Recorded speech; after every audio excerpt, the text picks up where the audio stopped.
जानकी जीवन स्मरण जय जय राम पार्वती पते हर हर महादेव पुंडलीक वरदा हरि विठ्ठल श्री अनंतकोटी ब्रह्मांड नायक राजाधिराज सच्चिदानंद सद्गुरु श्री ब्रह्मचैतन्य महाराज की जय। श्री महाराजांच्या हरिपाठ सेवेमध्ये आज आपण 10वा अभंग सुरू करतोय। पहिल्या अभंगापासून आपण हरिपाठाचा अर्थ साधकाला जो पूरक आहे, साधनेसाठी जो आवश्यक आहे त्या दृष्टीने बघतोय। फक्त वरवरचा अर्थ आपण बघत नाहीये। यामध्ये वरवरचा अर्थ यामागे असा उद्देश नाही की तो अर्थ काही उपयोगाचा नाही, तोही उपयोगीच आहे। पण जसं जसं साधकाचं चिंतन वाढत जातं, साधकाची प्रगती म्हणा किंवा साधनेचा काळ म्हणा हा वाढत जातो, तसतसं त्याला त्यातच काही गोष्टी उकलत जातात। पूर्वीचा सद्गुरूंचा उपदेश काही काळ साधनात घालवल्यानंतर वेगळ्या दृष्टीने समजायला लागतो। साधंच उदाहरण बघा, गोंदवलेकर महाराजांची प्रवचनं काही बदललेली नाही आहेत। वर्षानुवर्ष तीच प्रवचनं 365 दिवसांमध्ये व्यापलेली आहेत। असं नाही आहे की 1 जानेवारीचं प्रवचन 10 वर्षांपूर्वी निराळं होतं आणि आज निराळं आहे। पण आपला काळ जर नामसाधनेत गेलेला असेल, ध्यानसाधनेत गेलेला असेल, तर तेच प्रवचन आज आपल्याला 10 वर्षांनंतर वाचताना निराळं भासतं।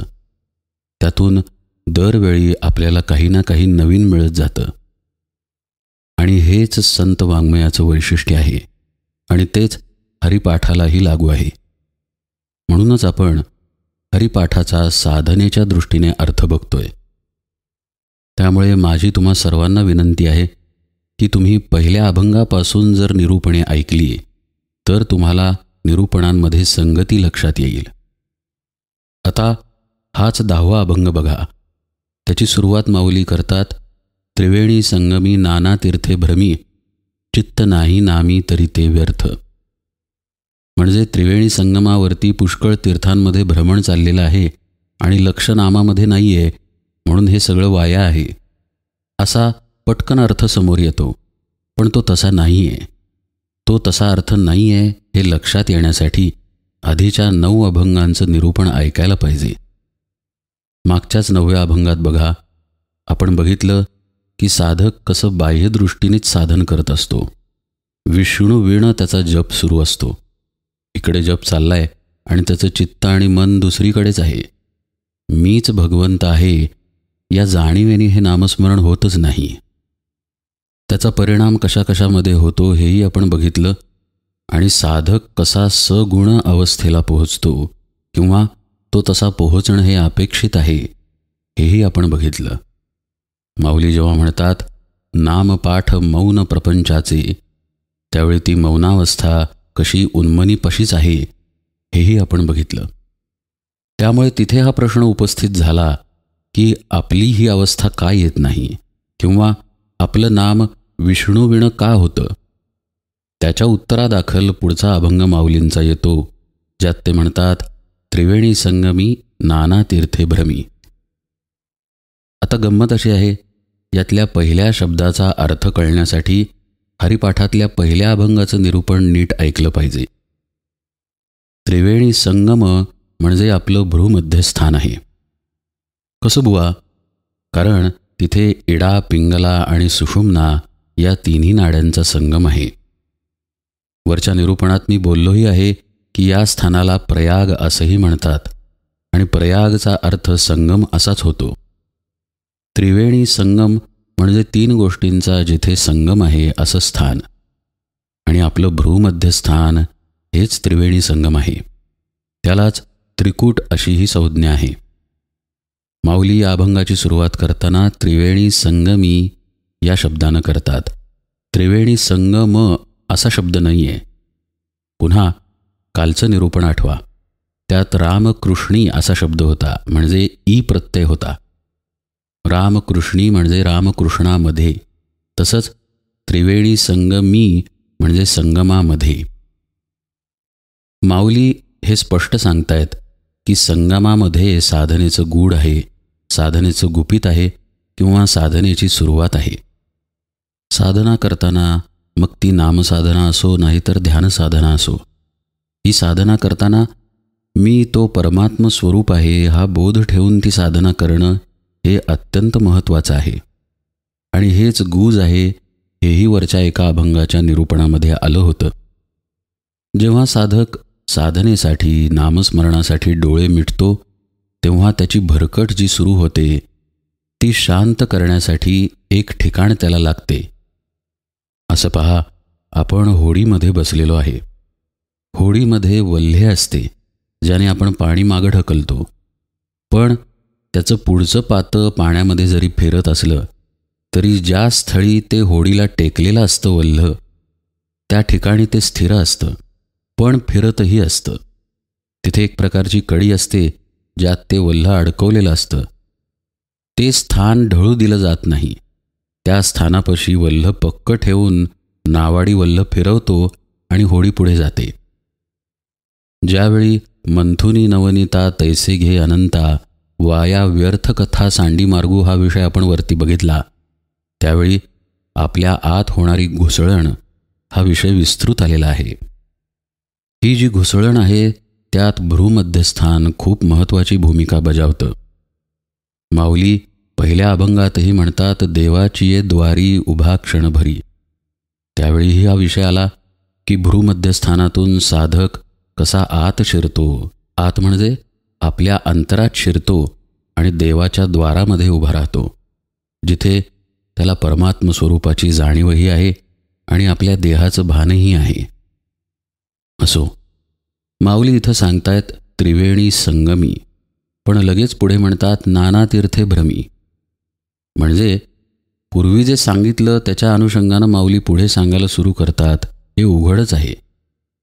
जसं आपण एखादी घटना आपल्या मित्राला विस्तृतपणे सांगतो, अमुक अमुक ठिकाणी गेलो होतो, मग असं असं झालं वगैरे वगैरे, आणि नंतर दुसरा विषय बोलायचा असेल तर आपण म्हणतो तिथं ते झालं पण माझं असं आहे.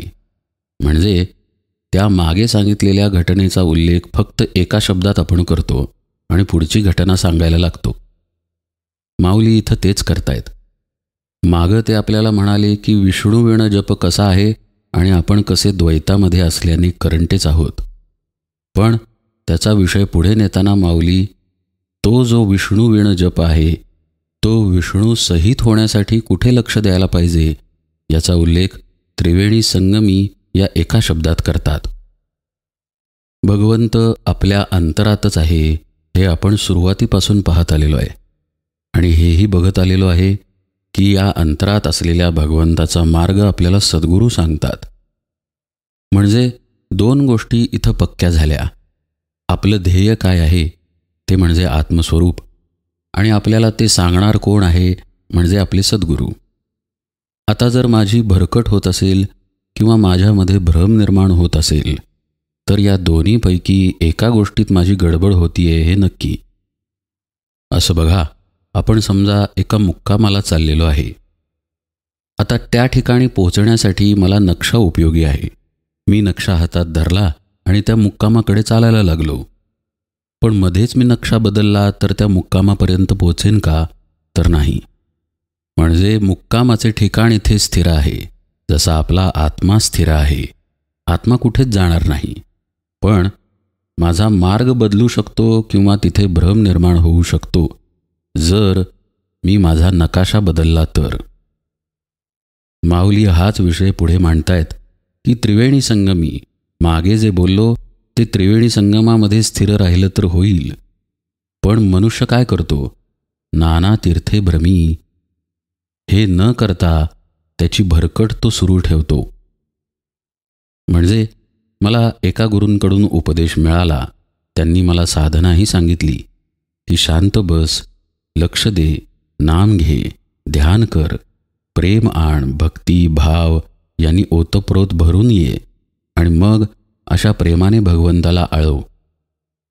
तर आपण तसं होण्यासाठी, तसं आपल्यात घडण्यासाठी तेवढा वेळ नको का द्यायला? तो आपण देतच नाही. आपल्याला 4 दिवसात, 4 महिन्यात किंवा 4 वर्षात समाधान लाभले नाही तर आपण दुसरा गुरु शोधतो. 4 दिवसात, 4 महिन्यात एका देवाकडे समाधान मिळालं नाही तर गणपतीचा बदलून शंकर करतो, शंकराचा बदलून राम करतो, रामाचा बदलून कुणी देवी करतो. आज हे स्तोत्र म्हणतो तर काही वर्षांनी आता त्या स्तोत्रात मजा नाही म्हणून दुसरेच स्तोत्र सुरू करतो. म्हणजे आपण अखंड भरकटत राहतो. हे ते हातातला नक्षा बदलण्यासारखंच आहे. आपण मुक्कामाला कसं पोचणार? सद्गुरूंकडून साधना घेतल्यानंतर तिथे स्थिर नको का व्हायला? आपण जर अस्थिर नसतोच तर मुद्दाच नव्हता. आपण अस्थिर आहोत, बहिर्मुख आहोत म्हणून तर सद्गुरूंकडे आहोत. जसं महाराज म्हणतात, पेशंटचीच गर्दी दवाखान्यात दिसणार. आपण जर पेशंट नसू तर दवाखान्याशी आणि डॉक्टरांशी आपल्याला काय कर्तव्य आहे? पण आपण पेशंट आहे. आपण भवरोगी आहोत, बहिर्मुख आहोत आणि आपल्याला अंतर्मुख व्हायचं आहे.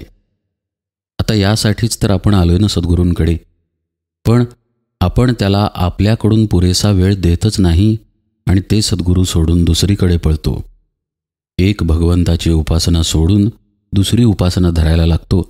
ती सोडून तिसरी आणि ती सोडून चौथी, असं आपलं भ्रमण सुरूच राहतं. माऊली इथे तेच सांगतायत, नाना तीर्थे भ्रमी. सद्गुरू आपल्याला जो अभ्यास देतात तो अंतःकरणामध्ये उतरवायचा, त्याप्रमाणे आचरण करण्याचा आपण प्रयत्न किती टक्के करतो, हाही एक मोठा प्रश्नच आहे, जो ज्याचा त्याने स्वतःला विचारायचा आहे. म्हणजे आपण खरंच साधना केली का? आणि करूनही आपल्याला अनुभव आलेला नाही आहे का? आणि नसेल अनुभव आलेला तर त्याबद्दल आपण सद्गुरूंचा परामर्श, त्यांचं मार्गदर्शन घेतलं आहे का? वरचा अभंग आठवा. तपे विण दैवत, दिधल्या विणे प्राप्त, गुजे विण हित कोण सांगे. असं गुज आपण सद्गुरूंना सांगितलं आहे का? बऱ्याच अंशी याचं उत्तर नाही असंच असतं. आपल्या बाजूने पुरेसे प्रयत्न झालेले नसतात. आपली देहबुद्धी तशीच असते आणि आपण आपलं स्थान बदलतो, आपला नकाशा बदलतो. साहजिकच आत्मस्वरूपापर्यंत पोचणं लांबच राहिलं, आपल्या पदरात भ्रमच पडतो, भ्रमंतीच पडते. माऊली म्हणतायत, त्रिवेणी संगमी तिथे स्थिर हो, नाना तीर्थे भ्रमी. असं आपलं सुरू आहे. त्याचा परिणाम उघडच आहे, जो माऊलींनी स्पष्टपणे पुढे सांगितलेला आहे. चित्त नाही नामी. चित्त नामामध्ये कसं उतरणार ना? बघा, मला माझ्या लेकरानं केलेल्या एखाद्या गोष्टीमध्ये कौतुक असतं. भातुकली खेळतात लहान मुलं, त्यावेळी खोटा खोटाच चहा करतात, खोटी खोटीच कॉफी करतात. बाबा बाबा तुम्हाला कॉफी देते हां, असं म्हणते मुलगी आणि तिच्या खेळातला छोटासा कप आणून बाबांच्या हातात देते. वडील काय करतात? वडील कौतुकानं कॉफीकडे बघतात, अरे वा दे हं असं म्हणतात आणि फुंकर मारत मारत कॉफी पिण्याचं नाटक करतात. बापाला हे कौतुक असतं की मुलीनं मला कॉफी करून दिली. वस्तुतः तिथे काही घडलेलं नाही आहे, पण बापाला हे कौतुक अशासाठी आहे कारण ती त्याची लेक आहे, त्याच्या पोटचा गोळा आहे. आणि हा माझ्या पोटचा गोळा आहे म्हणून बापाचं चित्त त्या मुलीमध्ये अडकलेलं आहे. तसंच साधकाच्या बाबतीतही आहे. हे माझे सद्गुरू आहेत, हा माझेपणा सद्गुरूंच्या ठिकाणी साधकाला असावा लागतो, तो ठेवावाच लागतो. भाऊसाहेब महाराजांची एक गोष्ट सांगतो. भाऊसाहेब केतकरांच्या स्वप्नामध्ये एक व्यक्ती आली आणि ती म्हणाली की मी तुझ्यावर करणी करणार आहे. स्वप्नामध्ये भाऊसाहेब केतकर त्या व्यक्तीला म्हणाले की तुला हवं ते कर, पण मी माझ्या महाराजांना आधी विचारतो. सद्गुरू भक्ती काय प्रमाणामध्ये मुरलेली असेल कल्पना करा तुम्ही. भाऊसाहेब स्वप्नात आहेत आणि स्वप्नातही ते त्या माणसाला सांगतायत की मी माझ्या महाराजांना विचारून तुला सांगतो. म्हणजे आपले सद्गुरू हे माझे आहेत अशी भावना येण्यासाठी तिथे तसं चिकटावं लागतं, त्यांच्या पायी दृढ राहावं लागतं. आणि असं जर दृढ राहिलो आपण तरच त्यामध्ये आपलं चित्त रमणार आणि त्यांच्यात जर आपलं चित्त रमलं तरच ते त्यांनी दिलेल्या नामामध्ये रमणार. हे उघड आहे. पण जर आपण आपले गुरूच सारखे बदलत राहिले तर मात्र आपला अवघड आहे.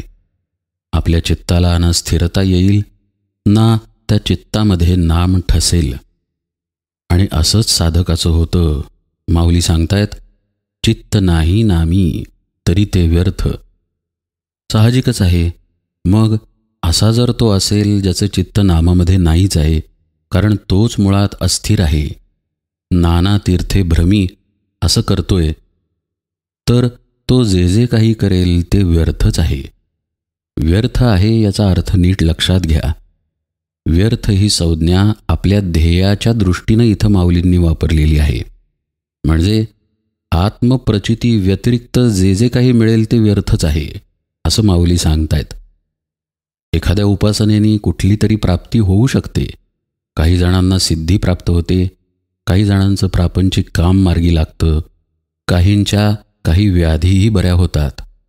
पण ही परमार्थातली प्राप्ती नाही. जी प्राप्ती आहे ती आहे आत्मप्रचिती, आत्मसाक्षात्कार, आत्मज्ञान. आणि त्या दृष्टीनं असं भ्रमण करणाऱ्या साधकाच्या पदरात काहीही येत नाही. म्हणून माऊली म्हणतायत तरी ते व्यर्थ. मग असाच साधक विन्मुख असतो नामाला. आणि त्याचंच वर्णन माऊली पुढच्या ओळीत करतात. नामासी विन्मुख तो नर पापिया. पाप आणि पुण्य हा विषय वरच्या अभंगांमध्ये आलेला आहे. तेव्हाही आपण बघितलेलं आहे की नाम म्हणजेच पुण्य आहे आणि आपल्या आत्मस्वरूपाबद्दल परकेपणाची वागणूक हेच पाप आहे. 8वी ओळ, परवताप्रमाणे पातक करणे. माऊली इथे तेच सांगतायत की नामासी विन्मुख तो नर पापिया. असं ज्याचं चित्त स्थिर नाही, अस्थिर आहे, नुसतं भ्रमण चालू आहे, तो अर्थातच नामाच्या ठिकाणी सन्मुख नाही, आपल्या आत्मस्वरूपाच्या ठिकाणी सन्मुख नाही. आणि असा जो विरुद्ध दिशेलाच आहे त्याला माऊली म्हणतायत तो पापीच आहे. हरिविण धावया न पवे कोणी. अर्थातच त्याची ही धाव सगळी हरिविणच चालू आहे. असणारच ना, कारण हरी जिथे आहे ते सद्गुरू सांगतात आणि दाखवूनही देतात. पण त्यांच्या बोधापाशी, त्यांच्या उपदेशापाशी, प्रत्यक्ष सद्गुरूंपाशीच जर आपण स्थिर नसू तर हरीपाशी कुठून स्थिर असणार. अर्थातच त्याची धावाधाव हरिविण सुरू आहे आणि त्याला न पवे कोणी, कशाचीच प्राप्ती होत नाही हा एक अर्थ आहे. आणि पहिल्या अभंगात म्हटल्याप्रमाणे कोणी म्हणजे कोण स्थान म्हणून जे आहे, जे आपलं त्रिकुट स्थान, भ्रूमध्यस्थान आहे, अशा कोण स्थानामध्ये त्याला कसलीही प्राप्ती होत नाही. तो तिथे स्थिर राहू शकत नाही. माऊलींनी सुरुवात करतानाच या कोण स्थानाचा म्हणजे भ्रूमध्यस्थानाचा उल्लेख केला की तिथेच खरं म्हणजे साधकाला सुरुवातीला स्थिर थांबायचं आहे. त्रिवेणी संगमी. पण तो करतो काय, तर नुसतं भ्रमण करत राहतो. आणि अर्थातच याच त्रिवेणी संगमी म्हणजेच कोणी या ठिकाणी त्याला काहीही प्राप्त होत नाही. कस्तुरी मृगाची गोष्ट सगळ्यांनाच माहीत आहे. तसंच या साधकाचं होतं. कस्तुरी त्याच्या जवळच आहे, पण तो नुसता फिरत राहतो आणि अखेर त्यातच त्याचा अंत होतो. पुढच्या ओळीत माऊली वाल्मिकी ऋषींचा दाखला देतात आणि नामाची महतीही सांगतात. ही महती अशासाठी माऊलींनी सांगितली की आपण नामाच्या ठिकाणी दृढ व्हावं. संपूर्ण 365 प्रवचनांमध्ये गोंदवलेकर महाराज नामाविषयीच तर सांगतात. मग 1-2 वेळा सांगून ते थांबले असते, पण ते महात्म्य वारंवार ते सांगतात कारण तिथे आपण घट्ट व्हावं, आपल्या अंतःकरणात हे मुरावं की नाम घेण्यातच माझी सार्थकता आहे, सद्गुरूंनी दिलेलं साधन करण्यातच माझं खरं हित आहे. म्हणून माऊली वाल्मिकींचा दाखला देतात की पुराण प्रसिद्ध बोलिले वाल्मिक, नामे तीही लोक उद्धरती. इतक्या महान संत ऋषींनी सुद्धा नामाचं कौतुक गायलेलं आहे. तर तुम्ही ते घ्या, तिथं स्थिर व्हा. पण त्यासाठी आपल्याला सद्गुरूंपाशीही एक भावानं स्थिर व्हायला पाहिजे. हेही माऊलीवरती सांगतात की तुम्ही भ्रमू नका. आता एक पांडुरंगाला धरलंय ना, आता आणि कुठेही जाऊ नका. आता एका रामाला धरलंय ना, तर कुठेही दुसरीकडे जाऊ नका. एक धरीला चित्ती आम्ही रखुमाईचा पती. अशी अवस्था अत्यंत महत्त्वाची आहे. असा भाव अत्यंत महत्त्वाचा आहे. पुढे माऊली म्हणतात, ज्ञानदेव म्हणे नाम जपा हरीचे, परंपरा त्याचे कुळशुद्ध. साहजिकच आहे. जर आपला देहभावच आपल्यापाशी राहिला नाही तर अशुद्धतेचे कारणच काय राहिले. कुळ हा शब्द देहाला उद्देशून आहे बरं का. परंपरा त्याचे कुळ शुद्ध. देह परंपरेने मिळालेला आहे किंवा मागच्या परंपरेचं कुळ असा अर्थ नसून परंपरागत म्हणजे पुरातन अनेक जन्मांपासून आपल्याला देहबुद्धी चिकटून आहे. नामजपाने ती ढिली पडते. आपण खरे आत्मस्वरूपच आहोत या भावाने ते नाम घेतल्याने. बघा, मागच्या अभंगात आला विष्णूविण जप करू नये. आपण तसा करायचा नाहीच आहे. विष्णू सहित करायचा आहे. सद्गुरूंकडून समजून घेऊन करायचा आहे. आणि असा जर विष्णू सहित किंवा एक हरी आत्मा जीव शिव सम असा जर जप केला तर ती देहबुद्धी साहजिकच ढिली पडते. काय म्हणतायत माऊली? परंपरा त्याचे कुळ शुद्ध, मग ते शुद्ध होतं. शुद्ध होतं याचा अर्थच देहबुद्धीची आत्मबुद्धी होते. परमार्थामध्ये जर हानिकारक काय असेल तर ते अस्थिर असणं हे आहे. परमार्थ उपदेश पटेल, न पटण्यासारखे त्यात काहीही नाही. सत्यच सगळे संत सांगतात. पण साधना करणाऱ्याने एका ठिकाणी स्थिर राहणे अत्यावश्यक असते. आपण आता हे यूट्यूबवरती ऐकतोय, पण यूट्यूबवर परमार्थ सांगणारे पुष्कळ आहेत. सगळ्यांचंच सगळे ऐकतात असंही नाही, पण एकाचंच सगळे ऐकतात असंही नाही. साधनेमध्ये मात्र जोपर्यंत आत्मप्रचिती येत नाही तोपर्यंत एकविध भक्तीच ठेवावी लागते. एकविध भक्तीचे महत्त्व अनन्यसाधारण आहे. आणि म्हणून माऊली म्हणतात की नाना तीर्थे भ्रमी असं होऊ नकोस. तू साधनेमध्ये सद्गुरुचरणी स्थिर राहा. पुढच्या अभंगात माऊली सांगतात, हरी उच्चारणी अनंत पापराशी जातील लयासी क्षणमात्रे. तो विषय आपण यथावकाश बघू. आज निरूपण सेवेला इथेच विराम देतो. जानकी जीवन स्मरण. जय जय राम.